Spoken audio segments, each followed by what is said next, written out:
Hello, good morning friends. ഇന്നത്തെ ചെമ്പനീർപ്പൂവിൻ്റെ കഥ കേൾക്കണ്ട. ഇന്നത്തെ ചെമ്പനീർപ്പൂവിൽ ഇന്നലെ സച്ചിനെ നോക്കിയിട്ട് രേവതി എൻ്റെ ജീവിതം ഇങ്ങനെയൊക്കെയായി, നിങ്ങൾ ഇനി എന്തൊക്കെ നുണകളാണ് പറയാൻ പോണത്, ദയവ് ചെയ്ത് എന്നൊന്ന് വെറുതെ ഇതൊക്കെ കാണാൻ എൻ്റെ അച്ഛനില്ലാതിരുന്നത് ഭാഗ്യമായി എന്ന് പറഞ്ഞിട്ട് രേവതി സച്ചിയെ നോക്കി തലയിൽ അടിച്ചിട്ട് കരയുന്ന സമയത്താണ് ഇന്നലത്തെ എപ്പിസോഡ് അവസാനിച്ചിരിക്കുന്നത്.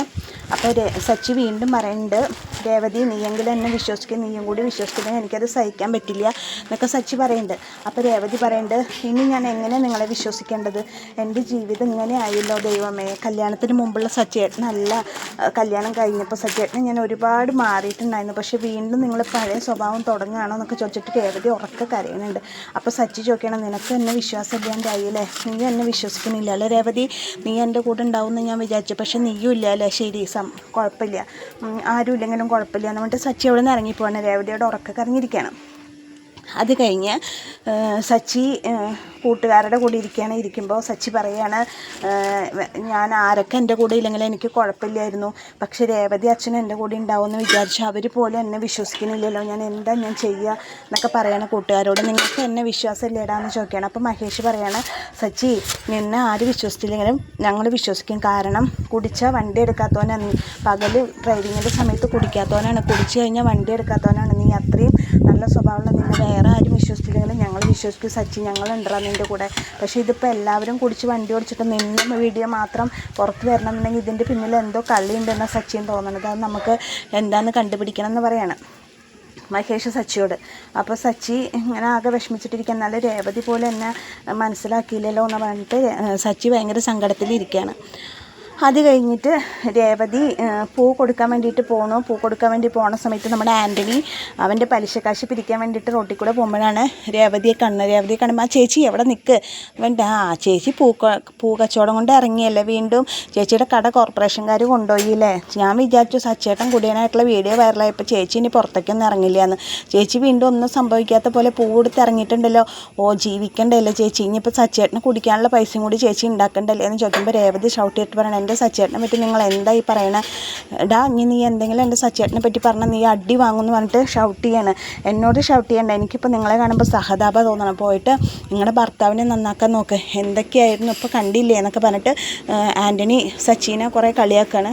അപ്പോൾ രേവതി അവിടെ നിന്ന് വഴക്കൂടിയിട്ട് പോവാണ്.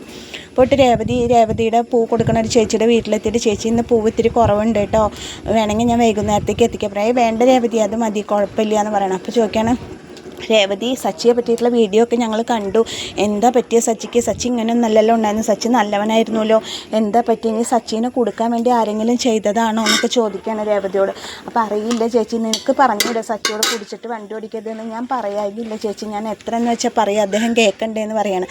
എൻ്റെ ഭർത്താവ് ഇങ്ങനെ തന്നെയായിരുന്നു രേവതി, ലാസ്റ്റ് ഒരു സിദ്ധൻ്റെ അടുത്ത് പോയിട്ട് ഒരു പച്ചമരുന്ന് മേടിച്ചു കൊടുത്തിട്ട് അത് കൊടുത്തതിന് ശേഷം അദ്ദേഹം ആകെ മാറി ഇപ്പോൾ കുടി 2-3 പ്രാവശ്യം കുടിച്ചപ്പോൾ ഛർദ്ദിച്ചു, പിന്നെ കുടിക്കലൊന്നുമില്ല, ഇപ്പോൾ കുടിയില്ല, ഒന്നുമില്ല, നല്ല സന്തോഷമായിട്ട് ജോലി ചെയ്യണം, ഇപ്പോൾ യാതൊരുവിധ ആരോഗ്യ പ്രശ്നങ്ങളും ഇല്ല എന്നൊക്കെ പറയണം. അപ്പോൾ രേവതിയോട് പറയണം, രേവതി നീ ഒരു കാര്യം ചെയ്യാൻ, മരുന്ന് മേടിച്ചിട്ട് സച്ചിക്ക് കുറച്ച് കൊടുക്കുക എന്ന് പറയണം. സത്യമാണോ ചേച്ചി, വേറെ എന്തെങ്കിലും പ്രശ്നങ്ങൾ ഉണ്ടാവുമ്പോൾ ഇല്ല, ഒരു 2-3 മണിക്കൂർ തലവേദന ഉണ്ടാവും, വേറെ കുഴപ്പമൊന്നുമില്ല പറയണം. എന്നാൽ വാ രേവതി, നമുക്കിപ്പോൾ തന്നെ സിദ്ധൻ്റെ അടുത്ത് പോയിട്ട് സച്ചിക്ക് മരുന്ന് മേടിച്ച് കൊടുക്കാമെന്ന് പറഞ്ഞിട്ട് ആ ചേച്ചി രേവതീനെയും കൂട്ടിയിട്ട് സിദ്ധൻ്റെ അടുത്തേക്ക് പോയിട്ട് മരുന്ന് മേടിച്ചിട്ട് ആ പൊടി മേടിച്ചിട്ട് രേവതീനെ കൊണ്ട് തിരിച്ചു വരുന്നു.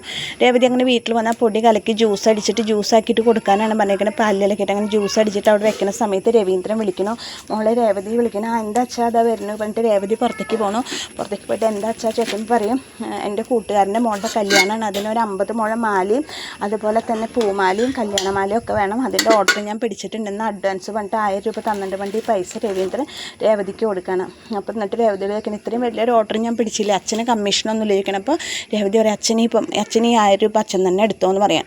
അപ്പോൾ രവീന്ദ്രൻ പറയാണ്, വേണ്ട, നിൻ്റെ കട കോർപ്പറേഷൻകാർ കൊണ്ടുപോയപ്പോൾ സച്ചി നിനക്ക് വേണ്ടിയിട്ട് പൂക്കടയായിട്ട് നിനക്ക് വണ്ടി മേടിച്ചു തന്നു, ഇതുപോലെ കുറേ വണ്ടികളെ മുറ്റത്ത് നിരക്കട്ടെ നിൻ്റെ പൂക്കളും കൊണ്ട്, സച്ചിയുടെ ആഗ്രഹം പോലെ നീ നല്ലൊരു വലിയൊരു പൂക്കടയൊക്കെ ഇട്ടിട്ടുള്ള വലിയൊരു മുതലാളി ആവണം എന്നൊക്കെ പറയണം. സച്ചി വന്നില്ലേ മോളെ ചോദിക്കുകയാണ്. അപ്പോൾ ഇല്ല അച്ഛാ എന്ന് പറയാണ്.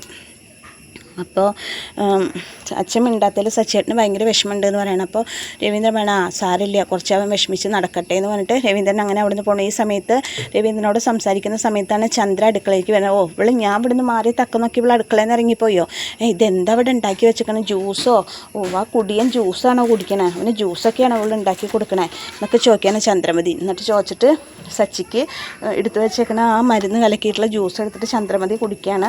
ആ ഭാഗത്താണ് ഇന്നത്തെ ചെമ്പനീർ പൂവ് അവസാനിക്കുന്നത്. വളരെ സച്ചി ഒറ്റപ്പെട്ട ഒരവസ്ഥയിലാണ് ഇന്നത്തെ ചെമ്പനീർ പൂവ്. പക്ഷേ എന്തിനും താങ്ങും തണലായിട്ട് സച്ചിയുടെ കൂട്ടുകാരൊപ്പമുണ്ട്. അപ്പോൾ എൻ്റെ ഈ കഥ കേട്ട് ഇഷ്ടമായി കൂട്ടുകാരെൻ്റെ ചാനലൊന്ന് ലൈക്ക് ചെയ്യുക, ഷെയർ ചെയ്യുക, സബ്സ്ക്രൈബ് ചെയ്യുക. അപ്പോൾ നാളത്തെ എപ്പിസോഡായിട്ട് വീണ്ടും വരാം. Thank you.